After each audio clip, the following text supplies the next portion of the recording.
Nah, konon ada beberapa teman di sosial media yang menceritakan mengenai Takagi Pulso ini, katanya cepat tumpul.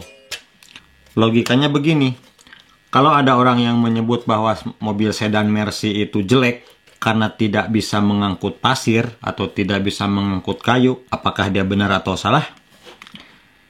Mungkin benar, mungkin juga salah. Dibilang benar, ya benar, sedan jelek. Sedan Mercy jelek kalau untuk ngangkut pasir. Karena memang didesain tidak untuk mengangkut pasir. Tapi dia juga mungkin kurang benar karena cara menggunakannya yang salah. Atau logika yang lainnya. Ada orang yang bilang truk itu jelek. Truk Fuso misalnya. Yang 16-wheeler. 16-wheeler. Jelek karena nggak nyaman pakai ngangkut orang. Ya bisa jadi benar dia. Bisa jadi juga salah. Benarnya kan emang benar, itu fakta. Kalau truk itu nggak nyaman buat ngangkut orang. Seperti halnya tadi fakta bahwa sedan Mercy itu atau sedan merek lainnya yang premium itu tidak bagus. Benar dia tidak bagus kalau untuk ngangkut pasir. Karena memang tidak didesain untuk itu. Nah, logika tersebut atau analogi tersebut berlaku untuk gergaji seperti ini. Konon menurut beberapa cerita gergaji ini didesain untuk melakukan pemotongan pada titik-titik sambungan kayu atau joinery. Jadi kalau kita menggunakan mata gergaji ini atau menggunakan gergaji model ini untuk milling atau membelah kayu katakan sepanjang 2 meter, ya jontor juga, kita capek juga. Mesin nggak bisa dikalahkan tetap. Jadi kalau mau full manual, sebaiknya kalau untuk yang milling, saya sarankan secara pribadi, bukan sarankan, saya sendiri kalau untuk milling kayu, kalau untuk membelah kayu pada potongan-potongan kasar, saya menggunakan ini. Ini lebih cepat. Dan ini lebih stiff, lebih rigid. Jadi enak untuk yang panjang-panjang. Tinggal kita atur aja sudut asahnya ini. Untuk rip atau untuk cross cut. Jadi untuk yang milling, untuk belah-belah kayu panjang 2 meter, pakai mesin atau pakai yang seperti ini. Kalau joinery yang memerlukan akurasi dan presisi yang relatif tinggi, baru saya pakai ini. Karena hasil potongannya tidak perlu dihaluskan kembali. Bagus untuk sambungan. Jadi ini untuk, kalau saya secara pribadi menggunakannya hanya untuk joinery saja. Atau memotong potongan-potongan yang ringan dan lucu saja.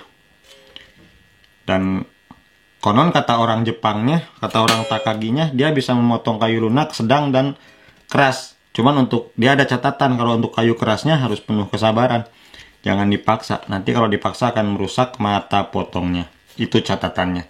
Jadi mungkin bagi mereka yang mengira gergaji ini jelek, khususnya tipe dan merek ini, merek Takagi, tipenya yang Saxo untuk double edge, mungkin kalau dibilang jelek cepat tumpul, mungkin bisa direview kembali penggunaannya. Mungkin dipakai ngehajar bambu, mungkin pakai ngehajar benda kayu-kayu keras, dipaksakan ya seperti Mercy dipakai ngangkut truk. Mercy dipakai ngangkut truk. Mercy dipakai ngangkut pasir, nggak bagus, cepet rusak nanti. Jadi Mercy ya buat ngangkut orang aja. Dia akan lebih awet, lebih bisa diterima performanya untuk jangka waktu yang lebih panjang. Hal serupa dengan ini. Ini juga kalau untuk dipakai untuk motong potongan-potongan berat, ya cepat rusak juga, cepat tumpul juga. Ini hanya untuk yang ringan dan lucu. Lihat aja bentuknya aja imut. Panjang blade-nya aja hanya 7/4 in atau berapa sentian. 20-an senti. Nggak nyampe 15. Saya konversi gitu kurang bagus. Matematika saya kurang bagus, jadi 7/4 inci berapa senti harus diukur. Sekitar 19 sentian. 18 senti kurang dikit. Kalau mau konversi cepat tinggal dilihat ke sini nih. 7/4 inci 18,5 senti. Ya, jadi yang mengira gergaji seperti ini jelek mungkin bisa direview ulang. Kecuali jelek dan bagusnya itu dibandingkan dengan merek lain, tipe sejenis, dipakai untuk motong kayu sejenis. Dibandingkan, diadu gitu. Baru kita bisa membandingkan mana yang bagus, mana yang jelek. Dan itu belum saya pernah lakukan, karena satu-satunya gergaji Jepang yang pernah saya pakai ya cuma merek ini. Jadi, dan ini udah cukup memenuhi kebutuhan saya, jadi saya pikir ini bagus-bagus saja.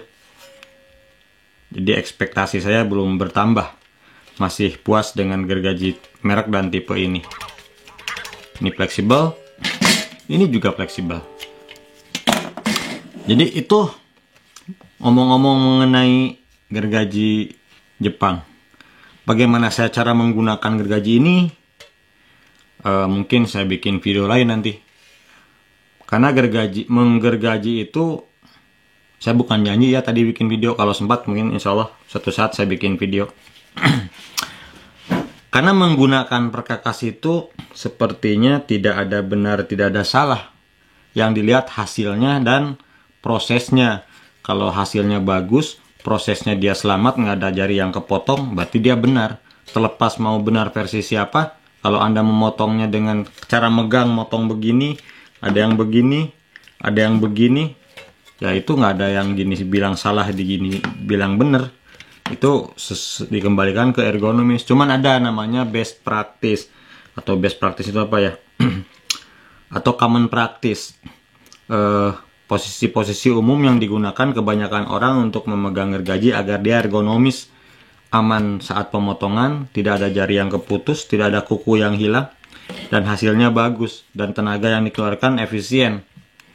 Ya mungkin itu, jadi bukan benar salah itu relatif. Benar itu relatif, kalau salah mutlak ya. Jadi bagaimana cara saya menggunakannya itu versi saya. Nanti mungkin bikin video, nggak janji sih. Kalau saya mau dan sempat saya bikin videonya. Jadi sekali lagi menggunakan perkakas itu tidak ada salah, tidak ada benar. Yang dilihat hasil akhirnya dan yang dilihat prosesnya, tidak ada jari yang kepotong misalnya. Perkara lama memotongnya misalnya, itu kembali lagi. Mungkin yang plus minusnya di efisiensi dan efektivitas pemotongan. Benar salah relatif, pegangnya begini silahkan, begini silahkan, begini silahkan. Yang penting hasilnya bagus dan aman, nggak ada jari atau kuku atau darah yang netes gitu. Jadi itu. Jadi demikian bincang-bincang saya mengenai Takagi Pulso. Dari dua tipe ini, yang Ryoba atau double edge, yang versi fine cut-nya 9,5 inci panjangnya, 14 TPI dan 9 TPI untuk cross cut, 14 untuk cross cut dan 9 untuk rib cut-nya. Dan ini dovetailing atau detailing saw atau dowel saw atau dovetail saw yang 22 TPI atau PTI, 7/4 in panjangnya. Kalau untuk dovetail ini menurut saya nggak begitu enak pakainya. Dia fleksibel. Dovetail itu harus lurus saat pemotongan. Harus bisa mengendalikan. Jadi kalau agak fleksibel nanti bisa memungkinkan memperbesar curve-nya atau jejak bekas potongannya. Ini saya lebih cenderung menggunakannya untuk detailing. Misalnya memotong ada kayu yang panjang dari ini, saya potong pengen rata gitu, pakai ini lebih rata. Untuk memotong dowel yang mencuat sisanya yang nggak bisa dipakai, nggak kepake, dipotong pakai ini. Dan untuk memotong potongan-potongan kecil yang memerlukan akurasi tinggi, saya pakai ini dan presisi tinggi. Jadi demikian bincang-bincangnya, semoga bermanfaat. Mohon maaf jika tidak bermanfaat. Mohon maaf jika sudah tahu. Bukan menggurui, itu hanya yang saya tahu saja. Dan saya tujukan hanya untuk yang belum tahu. Yang sudah tahu, ya jangan mau tahu. Lebih baik kita tahu apa yang tidak kita tahu, daripada kita tidak tahu apa yang kita tahu. Bingung? Sama.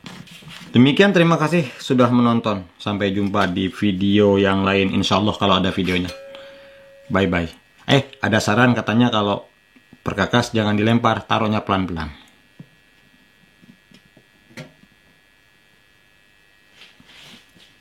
Pelan-pelan. Pelan-pelan, pelan-pelan.